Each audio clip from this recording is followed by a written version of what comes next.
Hello and welcome to Travel Dairy. I'm Sharjeel Shahid, traveling, camping, and a lover of quiet mountain tracks. And today we explore a softer line on the map, the old trade paths threading the northern valleys. Ahan, and I'm Abdullah. I spend my weekends on foot and under canvas, so I'll chip in with a few on-the-ground tips and the small things that make a trip kinder to people and place. Picture this morning light spilling across a narrow, packed earth mule track, bell tinkles far ahead, the route swinging low into a wooded saddle. You pause and realize the one line isn't just a path, it's a story. Alright, in the next 5 minutes, you'll learn how to spot those old tracks, quick safety tips for walking or driving them, and a short checklist to plan a respectful outing. First, spotting the signs. Look for narrow, compacted lines where vegetation is worn low, often a thinner band of tough grass or stone-strewn earth. Mule paths are usually narrow, sinuous, and climb the easiest line. Faded G-pads are wider with parallel grooves and slightly crushed edges. Stone markers or small cairns often mark junctions or safe crossing points, and you might spot old retaining walls or boot-smooth steps carved at tricky pitches. On a simple map, saddles between contours, faint dashed tracks, and routes linking old villages are good clues. Let your eyes read the land, traffic lines, water drainage, and where the ground shows repeated wear.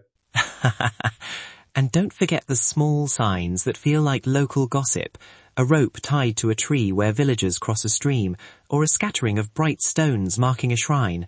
Those tell you a track is lived in, not just driven through. Two quick stories that stick. First, near a small valley market, an old muleteer once used a faded track every week to bring medicines. When the main road washed out in a summer flood, that same narrow path became the village lifeline for 2 weeks. Second, a faded jeep track above a ridge was once a seasonal link to a shepherding hamlet. Locals remember one night when a single jeep, headlights cutting the dark, brought a mother in labor to a doctor 3 hours earlier than anyone expected. These tracks carry memory, markets, shelter, emergency moves, so they matter more than we might first think. Those stories remind us the path is part of people's lives. Always ask. A short question can save a lot of trouble, and mostly you'll be welcomed if you show respect. Safety on faded roads and tracks. First rule, assume the track is seasonal. Avoid soft slopes after rain. Saturated ground hides slipped material. For foot travel, test the tread with a pole and cross gullies where the bed is firm and the slope stable. For drivers, low range four-wheel drive, low tire pressures within safe limits, and gradual clutch control are your friends.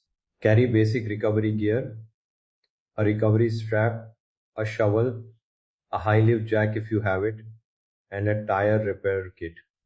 Travel in daylight and never alone on unfamiliar tracks. A second vehicle or a trusted local guide halves most rescue needs. Let someone know your plan and projected return. Camping and respect, choose durable surfaces, rock, gravel or hardened grass, and avoid cropping fields or riverine meadows used for livestock. Ask permission from the nearest village, explain your plan and accept their guidance. In many places, a simple cup of tea and a polite question opens doors. Leave no trace here means pack out what you bring, bury human waste at least 60 meters from water and at an appropriate depth, and never disturb cultural or sacred markers. Keep fire small, controlled, and local rules take priority. Quick practical tip. Carry a lightweight bowl and trowel and a small dry bag for used toilet paper. It sounds small, but it's the difference between leaving a place as you found it or leaving a visible impact. Planning practicalities, the quick route planning steps. 1. Check local contacts, village elders, tourism desks, or a trusted guide.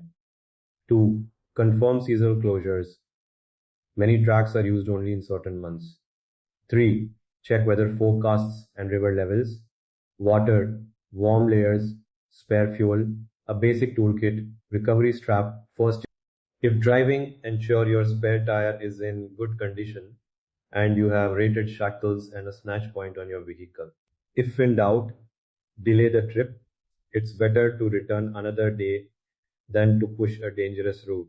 Rapid checklist to take with you on a day or overnight race, local contact and permission, daylight only plan, basic recovery kit, water and layers, lightweight toilet kit, a printed or offline map, and a simple exit plan with times. Keep your plan simple, conservative, and share it with someone who isn't on the trip.